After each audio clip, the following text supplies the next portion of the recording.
Oh boy. Hello. I'm a little bit exhausted. I've been going since, I don't know, 7 o'clock this morning. Gotta get up really early. I didn't get to bed until, let's see, the sale went on, was it almost 2 o'clock in the morning? I think I didn't get to bed till 3:30, and it was up around 7. And then we had to get the dogs to the groomer. So the dogs at the groomer took about 2.5 hours. So then my son, Michael, and Gia were coming over. So they were nice enough because Alexandra and I thought, okay, well, we'll stop at the store and stuff. We ended up going to a couple of other, just like other stops, okay? And then when we picked up the dogs, there was no way we were going to be able to go to the grocery store. So my son did all of that. He got everything for the whole day. So he brought, meat and watermelon, fruit. He's amazing, okay? Because while we were on the dock swimming, he is like mother hen with the dogs, even with especially Desi and Roman, because Desi and Roman, G always wants to take Desi home because they get along really well, and she wants to see what it's like having two dogs. So we got to be careful with Roman and Lulu because Roman isn't fixed. So we're not wanting to have wire hair dachshunds. Not now. So we have to keep them separate. And then Jasper is very possessive of Lulu. So if he's around with Roman, so it's like we have to keep the Scotties separated from when Roman's there. Anyway, so my son was like watching everything, and he went up, he cut the whole pineapple up, brought it down to the dog, Casey's. It is really good. And then we all went, we had a great time. So after we got back, we went on a kayak ride. We all took out kayaks. So Gia and Michael went in the double kayak. I went in the single kayak. Ali went in the single kayak. And first, he took Roman out alone. Then Gia went and they took Roman out, and I had Desi, and my daughter had her camera, which I was so paranoid with that, it's scary as going to try. But we thought we'd get more footage of the eagle, but the eagle was around around a little bit, and then was off. So maybe tomorrow. But anyway, so we did kayaking, we did paddle boarding, swimming. What else did we do? Swimming, the dogs. Oh, Desi will go, and like Desi worries about like if we're out in a kayak, he's like coming out to us even when we get there. Roman was a little scared at first, but then my son got him to go into the water, and then he went on the board with them. That was nice. I took a lot of really nice pictures. Gia loves pictures. Carolyn sent me the pictures, so she was very happy with the pictures that I had. So that was nice. And then Jimmy had been working on something at the house, a project. So then he came over, and he did all the barbecuing, and I helped get the stuff out. We had all of that. Then we played Uno, and that was hysterical. I mean, Gia was laughing so hard. Because then Luke was back at that time. Then poor Ethan got back because he had been working, and he was just exhausted. So, But we played Uno, had a good time with that. Oh, and then the bike riding. Yes, I was like, Michael said, how many things can we put in one day? You know, like how many things can we do in one day? So I'm like sore because we've been going and going and going. So between paddling and then holding Desi and then some nunchucks. Yeah, don't ask about it. I do nunchucks. Stuff like that. Yeah, I'm sore, I'm tired, but we had a great time. A really good time. Very good. And tomorrow is Friday, right? So they're going to come early in the morning. We're going to go bike riding. Yeah, so we're going to go bike riding and to get some rest to do that. So I figure, well, let me just come on. I put up a little video of Desi. And I'm sorry I haven't even gotten to the chat yet. I'm going to be there in a second. I'm just trying to think about my vitamins here. I think I took my vitamins earlier today, didn't I? Better be taking my vitamins. Oh my gosh. So, yeah. Trying to think what we did. There was anything else I had to tell you. Oh, yeah. And then tomorrow we have to schedule our trip so that I can schedule the other interviews and know where they're going to go in because it's like they've got so many people emailing me about appointments. Okay. Anyway, let me get to the chat. My arms are sore. My shoulders are sore. My arms are sore.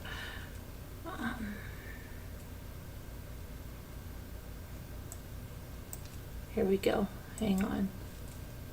Now that's gonna. Okay. What is this? Viewers may see. Okay. Hi, White Angel. Hi, everybody. Hi, Kevin Leonard. Kevin, that was fun when we came by. Stopped by to say hi to Kevin when we were in our kayaks. That was fun. Kevin brought me out a seltzer because I was dying.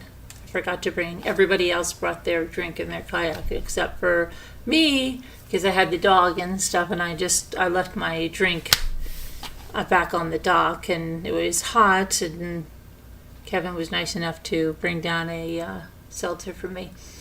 Okay, let's see. Sassy. No, Kevin just came down on the dock. Sassy. Brought me a seltzer. Let's see. Margot, White Angel. Chris Ree. Snow Remover. Who's else? Snow Remover says, talking about your day made me kind of tired.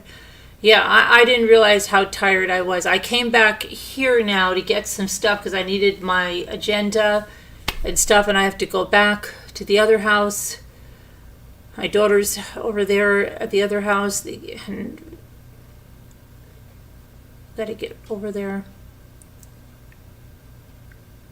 Let me see here.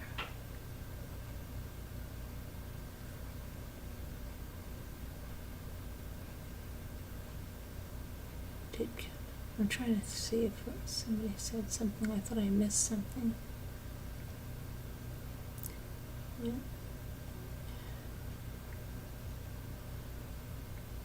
She doesn't love you anymore? Oh no. That sucks, doesn't it? Anyway, all right, let's talk about some of the true crime.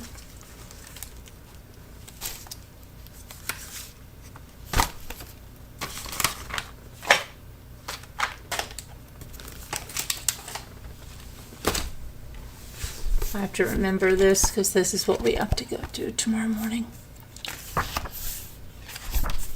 I'm just gonna hold on. I just want to put a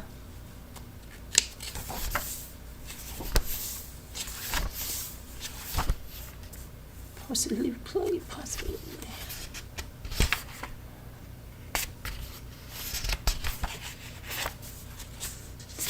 Thank goodness. My daughter's like, are you using your planner? I'm like, I am. I could not do these appointments without it, because I do have a digital, appointment setting with my Zoom and stuff, but I need this too, because it's important. As somebody told me I have an appointment, I have to put something in here. When was that?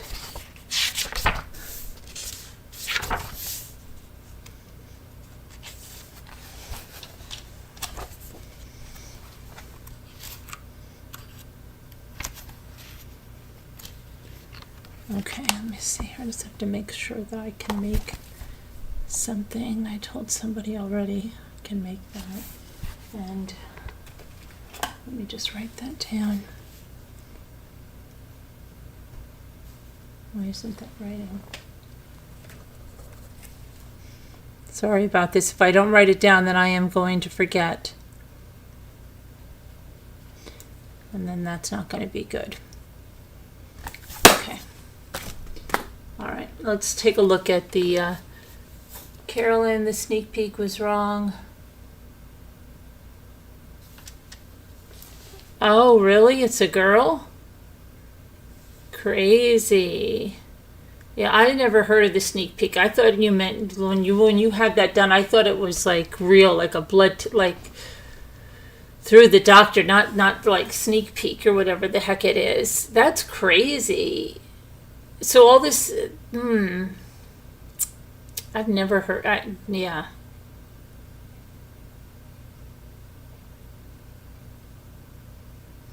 I'm staying away from the Karen Reed.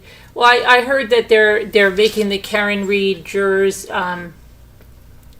they're sealing it because for their safety or something, right? Yeah. Well, that's nice, Chris Ree. Yeah, yep.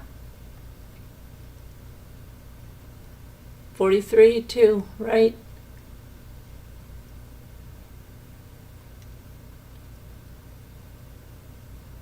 We're very grateful.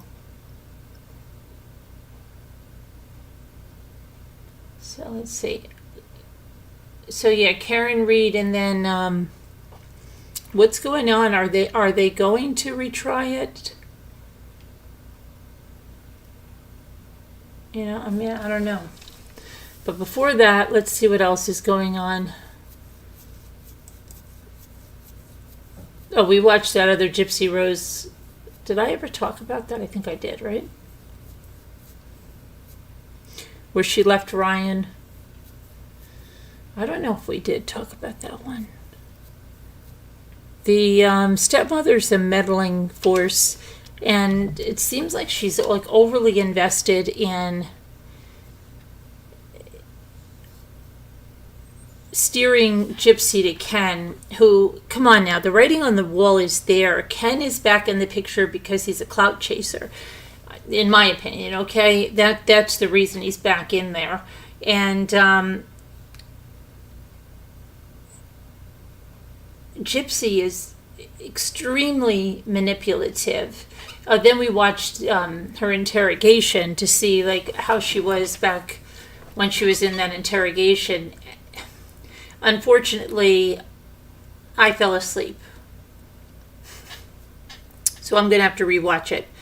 But I saw the episode, and it's just like how when she was on the phone at her parents' house, he's like, will you FaceTime me? Okay, so he may have insecurities, but all in all, I really feel sorry for him so much. And I really hope that he finds somebody really great, and I think that he will, but I guarantee you that when he finds somebody really great, she's going to want to go back, because I think she enjoys playing these games, and she has said this from the get-go when she was on that other podcast where these people were telling her that this kind of behavior, this game playing was okay and it was good. Those two that were engaged or whatever, yeah, they're telling her that this is okay. And I'm thinking, like, if they think this is okay, this is crazy. But that she like kind of throws guys off over the edge, and then they're hanging on the edge and she waits and sees. So it's like she's testing their resolve, testing, just how far she can take it, and she gets some kind of a satisfaction from watching them squirm, and they want her, so she's playing all these games. I don't think that kind of person is going to be just happy because, is Ken the love of her life?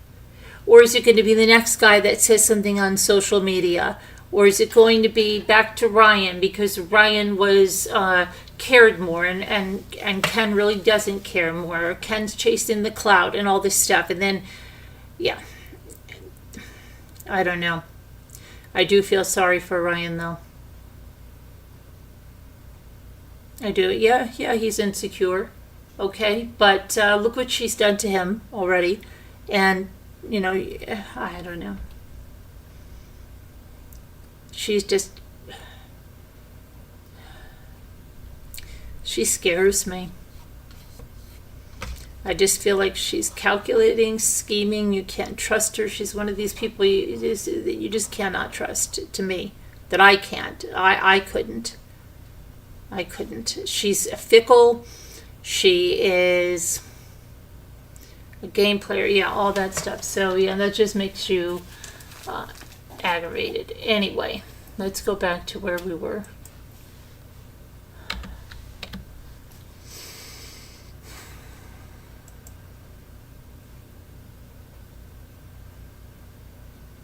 I saw. Can't go there.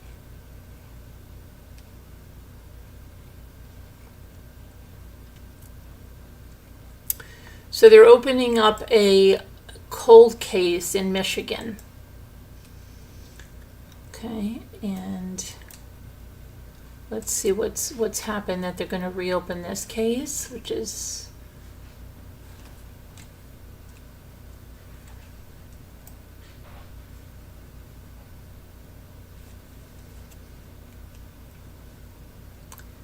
okay. So Michigan State Police are opening up a decades-old case, and this involves a 19-year-old Maryland teen who disappeared in 1987. Her name was Cassandra Durham, and she left Baltimore, Maryland with her boyfriend that summer of 1987. She told her relatives, family members, that she was going to visit her grandparents in Roscommon, the MSP 7th District. Shared that this is being reopened on Twitter. So yeah, get your Twitter. Trending on Twitter is always a great place, right? Trending on Twitter. Really, no, you really do find out. Well, it's not Twitter anymore, it's X, but you do find what's trending on X. That's probably the only thing I really like about it. But anyway, these two were traveling in a 1980 Honda Civic station wagon. Can you imagine 1980? And they went through Ohio and they stopped at Cedar Point. Now, Cedar Point is an amusement park, if I'm not wrong. And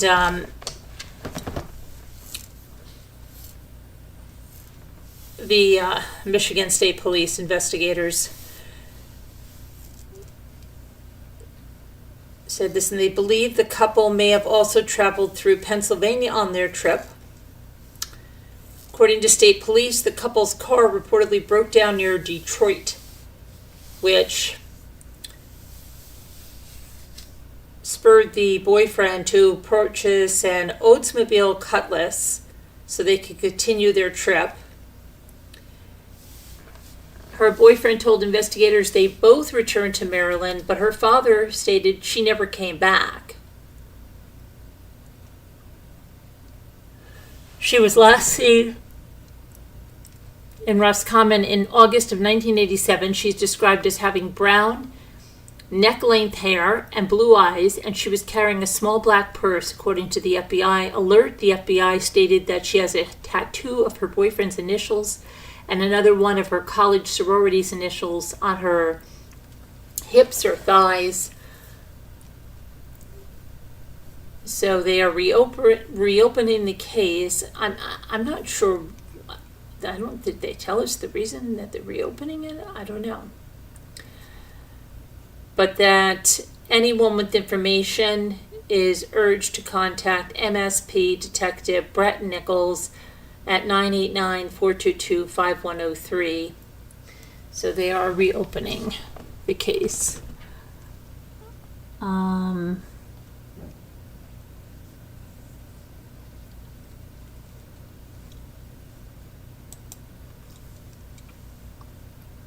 Boyfriend returned home and she didn't.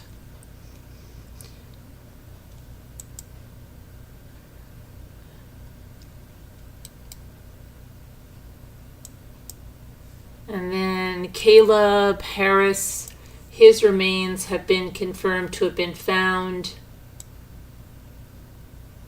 Let's move this over here.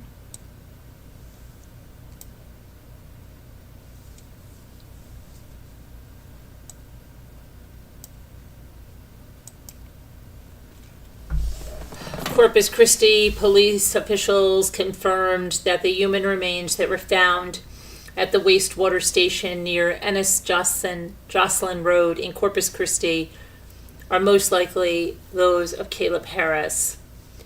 Police announced Wednesday that UNTCHI analysis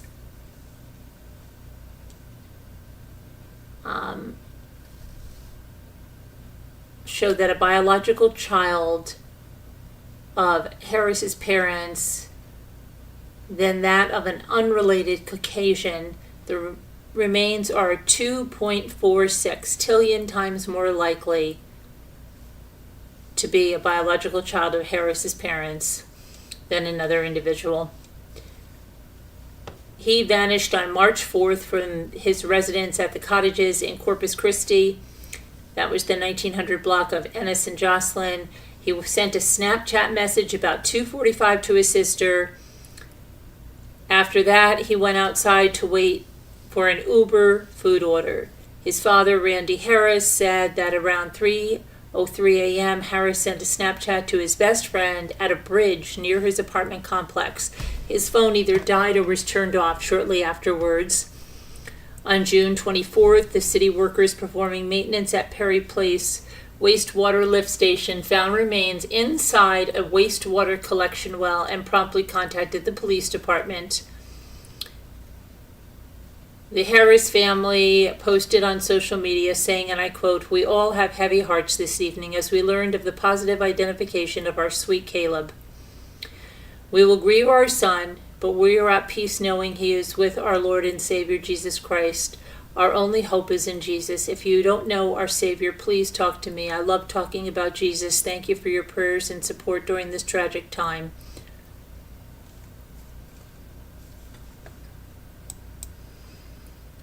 So news there. And then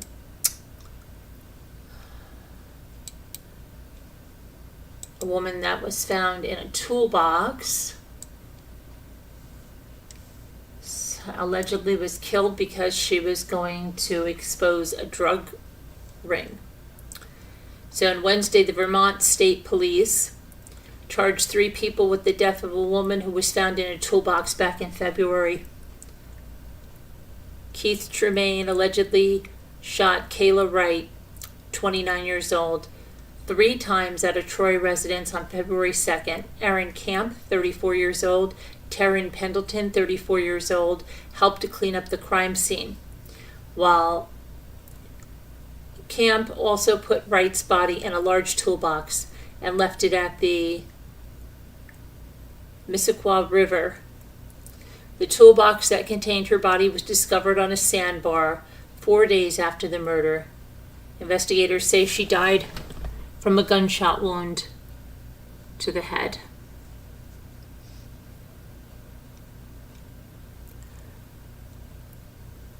Keith shot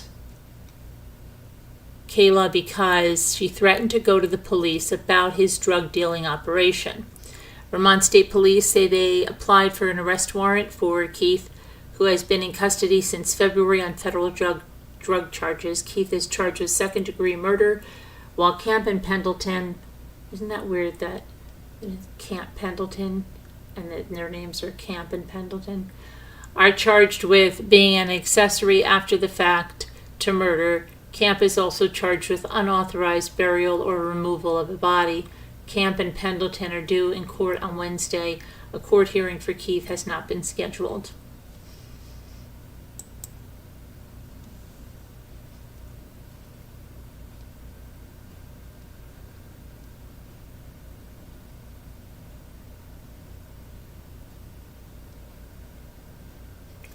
Okay, I'm just trying to see here what we're going to do over here.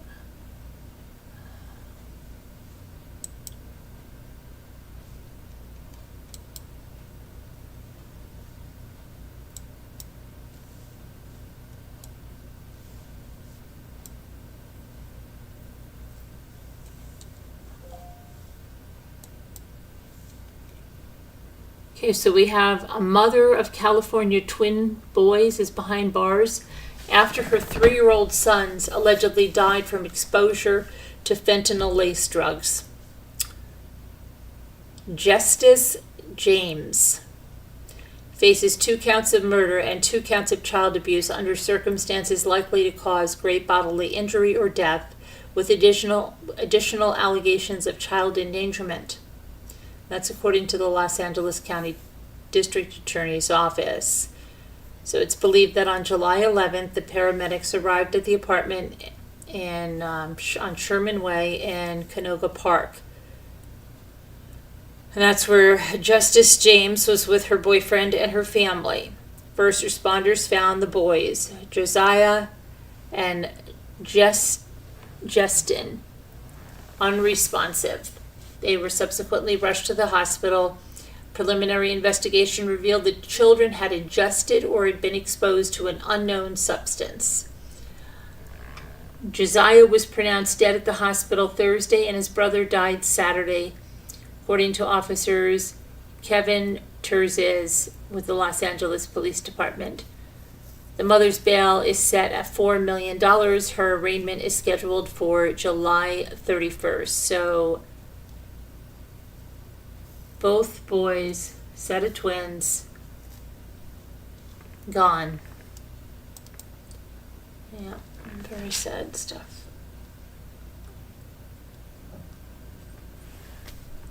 So many people forgetting their kids in cars. Just one right after another, one right after another. It's unbelievable.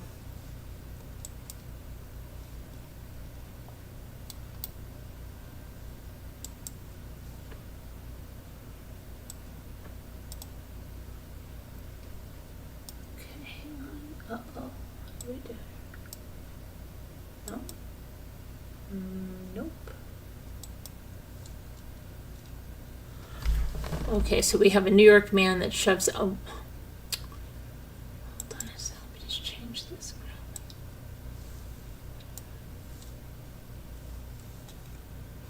22-year-old New York man was charged on Sunday with murder after he allegedly shoved his 44-year-old mother down an embankment. So she was only 44. He was 22. Obviously had him when she was 22. And he shoved her down an embankment in a Washington Heights park. Police were called to the scene shortly after 4 p.m. and they found Vianel Garcia, 44, with serious physical injuries after she struck her head as she rolled down the grassy embankment. Wow. She was taken to NYC Health and hospitals in Harlem, where she was pronounced dead. A witness told police that Miguel Duval pushed his mother down an embankment near the 165th Street and Riverside Drive. Duval was charged with second-degree murder. Unbelievable.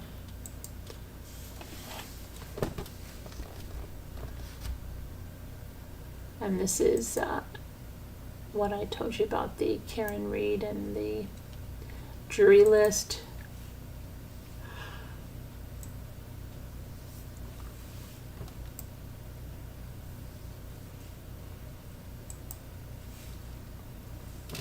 So the Massachusetts judge, citing a juror's credible and reasonable fear for their safety and their family's safety, ordered the indefinite sealing of the Karen Reed murder trial juror list on Thursday. On July 1st, Judge Beverly Canone declared a mistrial after the jury of 6 women and 6 men said they were deadlocked in their deliberations on charges that Reed killed her boyfriend, John O'Keefe. Through their affidavit, Juror Doe has established that publication of the list identifying the names of the impaneled jurors will present a real and present risk of personal harm to jurors and to the integrity of their service. The jurors, if identified, are likely to become targets of harassment, abuse, doxing, and potentially violence. Juror Doe noted in their affidavit describing the nearly unprecedented and vitriolic public interest associated with this case. The juror, identified only as Juror Doe, wrote that they recalled testimony from at least one witness who described being harassed by individuals and her family being harassed because of their involvement in this case, saying, and I quote, "I do not know any of the specifics of any such harassment, but I fear that my family and I will not only be harassed if the names of jurors are made public, but that our public safety will be seriously compromised. The order does not preclude any juror from identifying himself or herself and or from speaking to a public entity about his or her jury service." So we can look at this. Let's see. This says affidavit of Juror Doe says, I'm of legal age. Okay, I was a member of the jury that was seated in the recent concluded trial in the above captioned case. I just retained counsel to represent me. I have read the impoundment ordered by the Superior Court Associate Justice Beverly J. Canone on July 8th, 2024, which found that good cause exists to impound the list identifying the names of the impaneled jurors in the trial of this case. Okay, so that's... She said in one of her things, just yesterday I read an article in the Boston Globe with the headline, "Karen Reed case ended in a mistrial." But the diehards haven't given up yet. In approximately the 12th paragraph of this article, an administrator of a Karen Reed-focused Facebook group was quoted saying, "The people who were on the fringe of being interested in it are now engulfed. The anger level was at a 9 before, and now it's at an 11.5. The article characterized this increase as a rising rage. Later, in a July 15th Boston Globe article, another individual interviewed by the reporters stated, "People are insane about this case. If they don't agree with you, they'll try to dox you.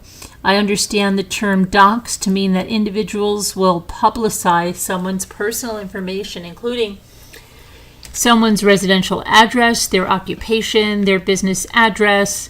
Publicizing my personal information in this context exposes me and my family to unwarranted and likely surprise encounters with strangers who likely have an axe to grind with any juror." And then she goes on to state in this affidavit, "I have seen social media posts that were very demeaning of and attacking the integrity of the trial judge.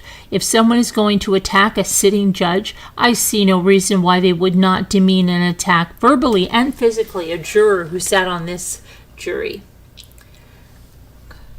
And then she says, "For example, my attorneys have made me aware of a video posted by a blogger/journalist whom I understand to be a person who has been charged with witness intimidation related to this case, speaking about the trial and the jury's inability to reach a unanimous verdict on all counts after trial.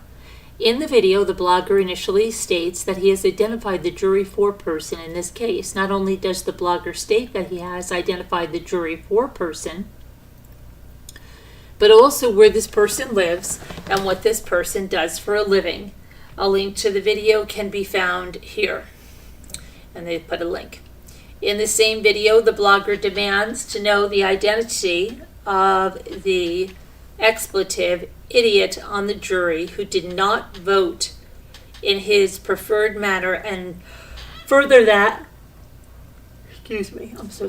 whoever did this subverted justice like they helped cover up a murder. As far as I'm concerned, F 'em. That's what I think. The blogger states in another video posted to Twitter, who outed the Chesna juror? Remember that? The one woman who hung the Michael Chesna trial in July. The jury lists are public, so I got the jury list and I went down the list and I found the juror who hung the jury, and I shamed her, as I should, because it's shameful. A link to the post can be found here, and that's in there. I understand that the above-mentioned blogger has been accused of harassing witnesses to the case, including by organizing crowds of people to harass them outside their homes. And I'm aware that he has made statements in a blog from 2023 to the effect of murderers and those who cover for them do not deserve to live in a comfortable life when Karen Reed suffers and fights for justice for John O'Keefe. If, as he has stated, this blogger believes that members of the jury which I served helped cover up a murder, and he further believes that those who cover up murderers are legitimate targets of harassment, I further expect the members of the jury will be subjected to efforts to harass and shame them, with the very real probability that some physical confrontation will inevitably occur. My concerns are not limited to a particular blogger or a particular side of this case. I'm aware that there are other outspoken bloggers, commenters, and groups of people who wished for a guilty verdict on some or all charges against the defendant. I'm aware that there have been physical confrontations between the two sides of supporters. As an example of this, from two recent postings by an individual who appears to be a reporter from New Bedford, in today's post, she stated that she was in court today defending against a harassment charge against her and her pursuit of a counter-harassment charge. Yesterday, the reporter posted about getting protection from another blogger. While I do not know the facts concerning the court's appearances, it is very evident that individuals on all sides of this case have acted irrationally and aggressively over the past few years, which has caused multiple court appearances by parties seeking protection of the courts from other individuals. In light of the mistrial, there is no end in sight for this irrational behavior, which clearly continues today. Jurors will undoubtedly be subjected to harassment and likely physical confrontations if their names are made public. Okay, so she goes on and on and on. It was an honor to serve on the jury. It also was a significant sacrifice of time, which I understood and anticipated when I was selected, what I did not anticipate, however, was the likelihood that I and other members of the jury would become targets of intense public scrutiny and likely harassment campaigns strictly due to the outcome of the private deliberations.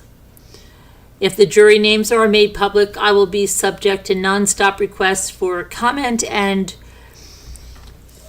about jury deliberations. I would prefer to not have to respond to these inquiries. However, what I fear is not only that I will be subjected to requests for interviews, but that I will be targeted and harassed because of what I did or did not do on that jury.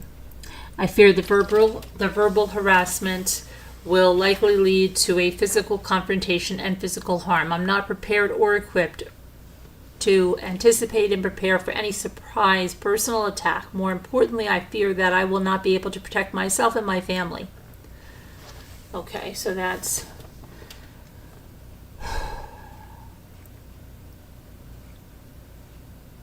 That's, and she has several articles and stuff attached here, but that's the affidavit there.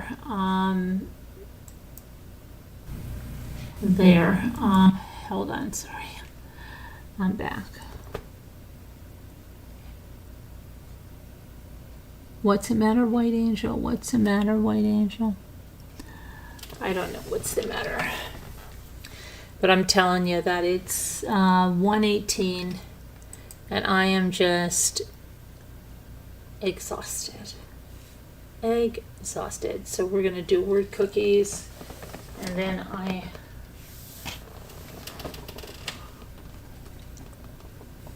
have to go. Oh, and I'm not in the right thing there. Okay, that's not good. The judge ruled the names will, yeah, that's what I said. They're going to be sealed. I did. Okay.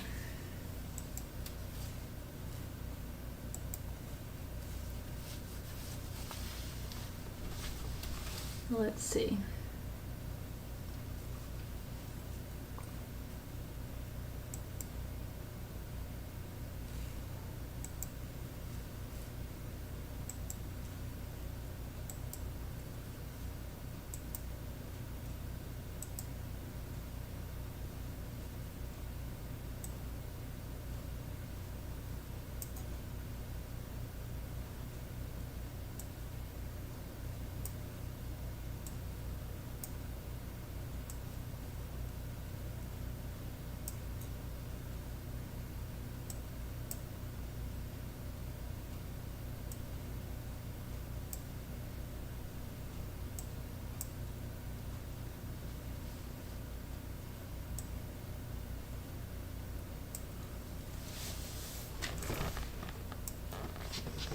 Okay, let's see.